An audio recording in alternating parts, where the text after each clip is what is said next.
If she is the one who'll break the spell, you must finally learn to love. Emma Watson, aka Belle, has some thoughts on where the Beauty and the Beast story could go next. You know, that gal sure has a knack for bringing charm to the screen. So Disney's been on this roll with live-action remakes, right? They hit it big with The Jungle Book and Cinderella, but Beauty and the Beast, that was their real challenge. I mean, that flick came out just 25 years ago, right? So all those folks who grew up watching it are now prime moviegoers or parents dragging their kids along. They've got some serious nostalgia goggles on for the animated classic. But guess what? Disney nailed it! Directed by Bill Condon, they hit the jackpot with a whopping $1.1 billion in box office magic. And you know what that means. Disney's like, let's keep this nostalgia train rolling. They fast-tracked remakes of other millennial favorites like Aladdin, Mulan, and The Lion King. So now that Disney is done with all that, it looks like the tale of Beauty and the Beast might have more chapters to unfold. Right after the movie came out, there were whispers that Disney was toying with the idea of adding more layers to the story. Spin-offs, prequels, you name it, they were considering expanding the Beauty universe. But hold on to your enchanted roses because Emma Watson spilled some tea to Access Hollywood. Turns out not only is she totally down for a sequel, but she's got her own vision for it. I'd be totally up for a sequel. I always imagined Belle becoming a teacher and setting up a library in the castle for everyone in the village to enjoy. That's where my thoughts were headed.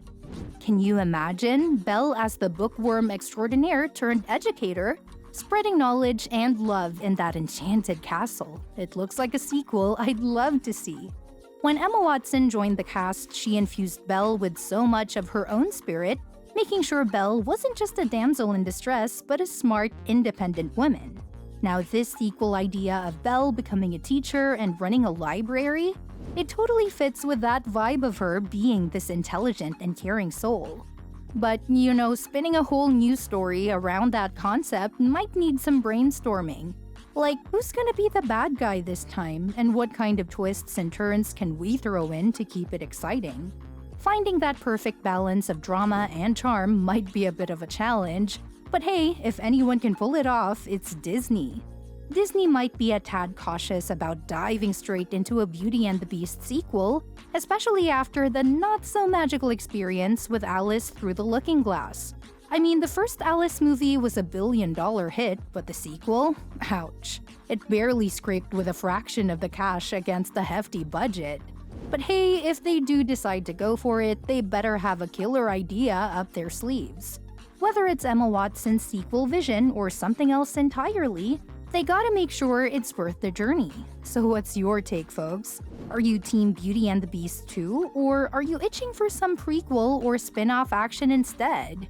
Now for the sequel, there is a story to adapt. Ah yes, Beauty and the Beast, The Enchanted Christmas, the holiday treat that graced our VHS players back in '97.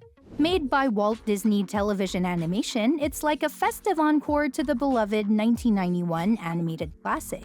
And can you believe it? In just '97 alone, it flew off shelves with a whopping 7.6 million VHS tapes sold. In this tale, a Christmas celebration takes place at the Beast's castle shortly after the Enchantress's spell is broken.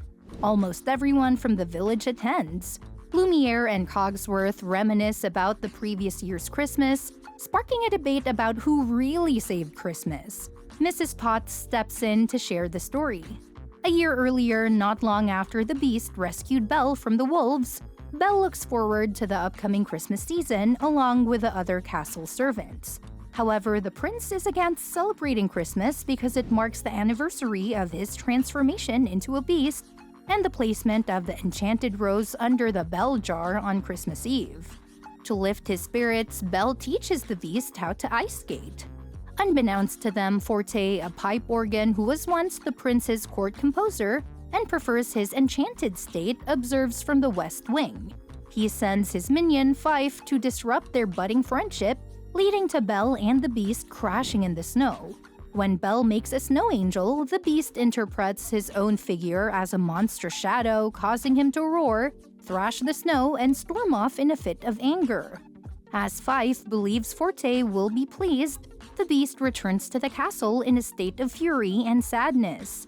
Despite the Beast's reservations, Belle decides to go ahead and celebrate Christmas even without his approval. Over time, with Lumiere's guidance, the Beast starts warming up to the idea. When Belle ventures into the West Wing, she encounters Forte, who cunningly suggests she fetch a Christmas tree from the forest. However, he deceitfully convinces the Beast that Belle is abandoning him. Manipulated by Forte's influence, the Beast becomes enraged, wrecking the Christmas decorations in the dining room and storming outside to find Belle. Devastated by the destruction, Angelique, the decorator of the angel ornaments, feels despondent. Meanwhile, Belle and some other servants manage to locate and cut down a tree. But during the process, Belle falls through thin ice and nearly drowns. The Beast, witnessing the incident, intervenes just in time to save her. However, believing Belle broke her promise not to leave, he locks her in a room. As Belle finds solace with the servants and Fife, who feels remorseful for his part in the chaos, Forte seizes an opportunity to manipulate the Beast further by tempting him to destroy the rose, a symbol of their curse. However, when Belle's heartfelt message inside a storybook gift touches the Beast, he has a change of heart. He realizes that Belle's only desire is for his happiness and for him to let go of the past. Moved by this realization, the Beast releases Belle from confinement and agrees to embrace the Christmas celebration. Unable to accept the inevitable happiness of others, Forte, feeling he would fade into obscurity once the curse is lifted, makes a final desperate attempt to thwart their love by using his powers to destroy the castle, believing they cannot fall in love if they're dead. Fife confronts Forte, discovering that the promised solo was never real and that Forte sees him as insignificant. As the Beast confronts Forte, his rage becomes uncontrollable. Meanwhile, Belle and the other servants rush to the West Wing to protect the rose, while Lumiere, Cogsworth, and Angelique attempt to save it. Belle stands by the Beast's side as they confront Forte. Fife points out Forte's keyboard, climbing up to remove it and strip Forte of his powers. In a fit of fury, the Beast destroys Forte's keyboard, causing the entire structure to collapse, ultimately leading to Forte's demise. After the castle is restored, Fife is pardoned and forgiveness is extended to him by everyone. The joy of Christmas is finally celebrated by all, marking the beginning of a new chapter filled with hope and forgiveness. In the present time, Mrs. Potts brings the story to a close by declaring Belle as the true savior of Christmas. Belle and the prince gracefully enter the court to welcome their guests, offering Chip a storybook as a thoughtful gift. With Fife now taking the role of the court composer, he leads the orchestra in a festive melody. As the prince and Belle share a tender moment on the balcony, he presents her with a rose, symbolizing their newfound love and the beginning of their journey together. In a live-action sequel to Beauty and the Beast, the story of Beauty and the Beast, The Enchanted Christmas, could seamlessly continue Belle and the prince's journey. Set in the enchanting castle, Belle's role as a teacher and caretaker of the library could become central, while facing renewed threats from the villainous Forte. Against the backdrop of the holiday season, the characters would face obstacles, ultimately reaffirming the power of love and forgiveness. With Emma's performances and dazzling cinematography, the sequel would enchant audiences with its timeless tale of love and redemption if it happened.